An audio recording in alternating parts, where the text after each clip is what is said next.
이제 몇 달이면 30살, 30이 되는 분이시고 직어국 정보통신공학 학사 3점 초반, 뭐 학점도 나쁘지 않고 토익 865점, 공부에 대해서 뭐 어느 정도 소질이 있으신 거예요.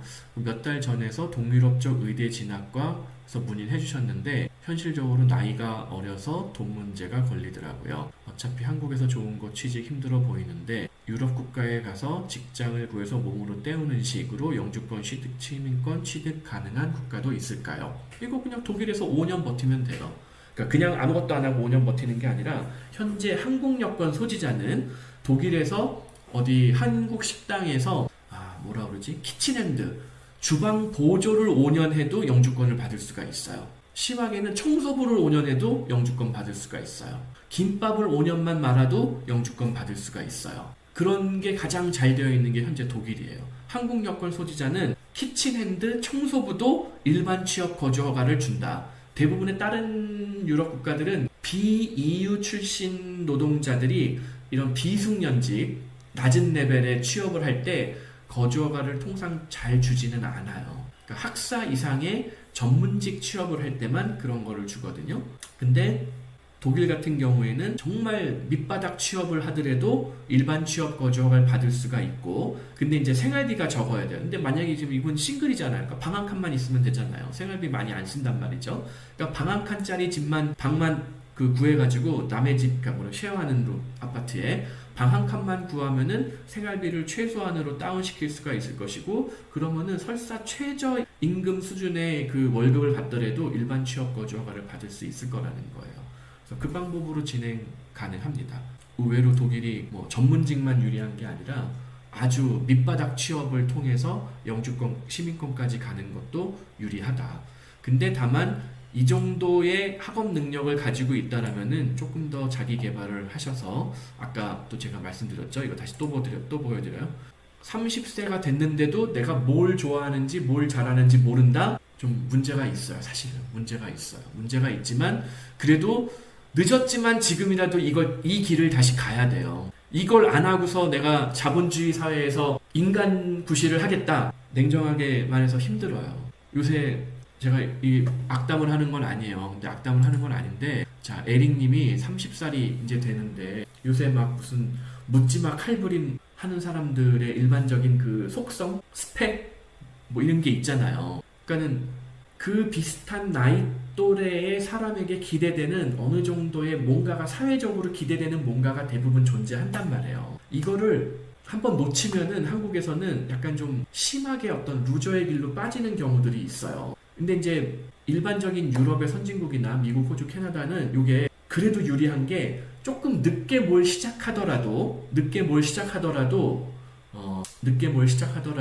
그렇게 막 사회적으로 비난하거나 막 루저 취급을 하거나 그러지는 않는 편이에요. 그렇기 때문에 사실은 에릭 같은 분은 그래서 더욱더 해외에 빨리 진출을 해서 남들한테 한국에서는 그냥 있으면은 뭐 집에서도 내부적으로도 스트레스 받고 외부에서도 뭐 스트레스 받고 할 거 아니에요. 그러다 보니까 사람이 점점 더 삐뚤어 나가고 부정적이 되고 뭐 이런 게 생기거든요. 그게 막 극단적인 상황이 되니까는 묻지마 칼부림의 주인공이 되기도 한단 말이에요.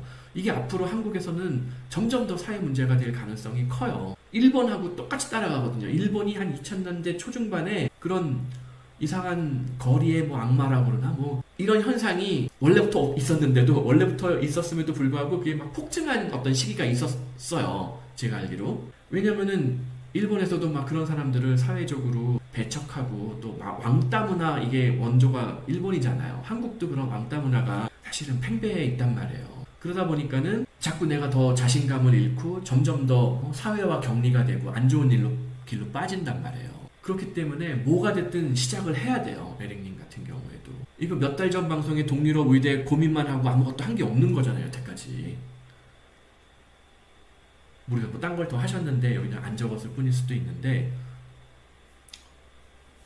그래서 뭐래도 해야 된다. 그리고 이거를 또 많은 분들이 이거 학부모님들 이걸 참고를 해봐야 돼요. 자녀들을 공부를 오래 시키는 게 반드시 답이 아니에요. 이게 제 가까운 분 중에 그런 분이 있는데 독일 트리어에서 공부한 어떤 분이 있어요. 독일 트리어에서. 근데 그 트리어에서 같이 공부한 3명의 동기들이 있었어요. 그 중에 2명은 선생님 독일에서 이제 선생님 자격증까지 취득한 다음에 룩셈부르크에서 교사 생활을 했대요. 일찌감치. 그냥 좀 보링한 직업이죠. 그러니까 보링한 직업이라기보다 좀 약간 보링한 테크트리죠. 근데 아무튼 일찌감치 이 둘은 이제 커플이어가지고 결혼해가지고 선생님을 시작을 했대요. 룩셈부르크에서. 룩셈부르크 연봉 선생님 연봉이 괜찮거든요. 그러니까 둘이서 뭐 돈을 빨리 모았겠죠. 또 연봉을 많이 받으니까. 그래서 그 돈을 모아가지고 룩셈부르크 시내 근처 어디다가 뭐 작은 이런 건물 한 3, 4층 되는 뭐 아파트가 있는 뭐 빌딩 통째로 이거 하나 샀다는 거예요. 지금 한 50주를 바라보고 있는데 그래서 건물주가 됐대요. 일찌감치 어렸을 때부터 꾸준하게 교사 생활을 해가지고 일찌감치 월급 받고. 근데 또 다른 어떤 분은 똑같이 트리어 대학을 나왔는데 이제 뭐 공부를 못한 건 아니죠. 똑같이 다 공부를 잘했는데 대신에 이분은 여행을 다니고 여기 외국에서도 살고 여기서도 살고 뭐 이렇게 하면서 좀 커리어를 늦게 시작했어요. 커리어를 늦게 시작하면은 그만큼 자산 형성이 늦어져요. 자산 형성이 늦어지면은 어느 중요한 순간들을 다 놓치게 되고 또 커리어를 늦게 시작했으니까는 이게 생각보다 잘 안 풀리는 경우들도 있단 말이에요. 일이 꼬이면은. 그러니까 자기 동기들은 굉장히 그냥 아주 무난한 보링한 테크트리를 탔지만 일찌감치 커리어를 시작했기 때문에 건물주가 됐는데 이거를 좀 늦게 젊었을 때 인생을 아주 재밌게 살았을 수는 있겠지만은 지금 와서 보니까는 자산을 많이 모으지 못했다. 너무 커리어를 늦게 시작하는 바람에. 그러니까 에릭님 같은 경우에도 이게 30살이 넘어서 이제 막 내 통장에 뭐가 쌓일지 어떨지 모르겠지만 통장에 아무것도 없는 30살이 됐는데도 아무것도 없는 분들은 이거 굉장히 고민을 해봐야 돼요. 아, 이거 큰일 났다라는 거를 빨리 깨달으셔야 돼요. 저는 30살 때 뭐 했냐면은 호주 시드니에서 아파트를 샀어요. 시내 가까운 곳에. 그때 이미 돈을 많이 혼자서 막 저도 커리어를 자 군대에서도 돈을 모았죠. 대학원 호주에서 간 다음에 그러니까 군대 제대하고 바로 호주에 와가지고 대학원을 시작을 했거든요. 대학원 1학기 끝나고 2학기 끝날 때쯤에 취업을 시작을 했어요. 그러니까 굉장히 빨리 취업을 한 거예요. 그래서 그때부터 돈이 그냥 통장에 쌓인 거예요. 그래서 저는 그때가 몇 년도야? 99년도니까는 내가 만으로 26대 처음 취업을 한 거예요. 그리고 내가 만으로 29세 정도의 시드니의 아파트를 산 거예요. 침실 3개짜리, 화장실 2개짜리 신축 아파트를.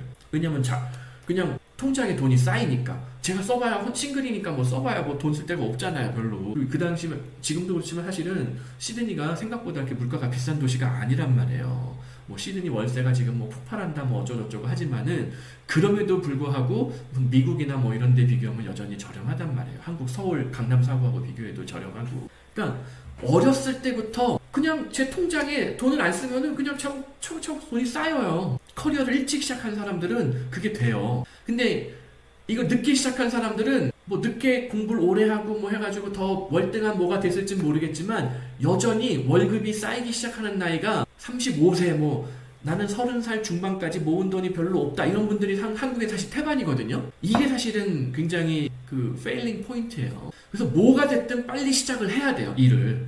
아주 작은 일이라도. 그러면서 동시에 같이 공부를 해나가면서 커리어를 업그레이드를 해야지 뭔가 한 방에 내가 어떤 뭐 유학 한 방으로 모든 걸 해결하겠다. 뭐 이민 한 방으로 이 전세를 완전히 역전하겠다. 그거는 잘 아니라는 거예요. 일확천금의 꿈을 꾸시면 안 돼요. 해외 유학 이민을 준비하시는 분들은. 모든 것들이 차곡차곡 쌓이면서 차근차근 돼 나가는 거고 돈이라는 것도 아주 어렸을 때부터 모아 나간 사람이 나중에 자산이 형성이 되는 거지 어느 날 갑자기 내가 막 공부를 다 해가지고 석사 박사까지 다 완료해가지고 빵! 뭐 연봉이 갑자기 100만 불이 된다? 그런 일은 없거든요. 그게 아니라는 거예요. 그래서 에릭님도 이런 기본적인 원리를 이해하시면서 커리어를 준비해 나가시면 좋을 것 같아요.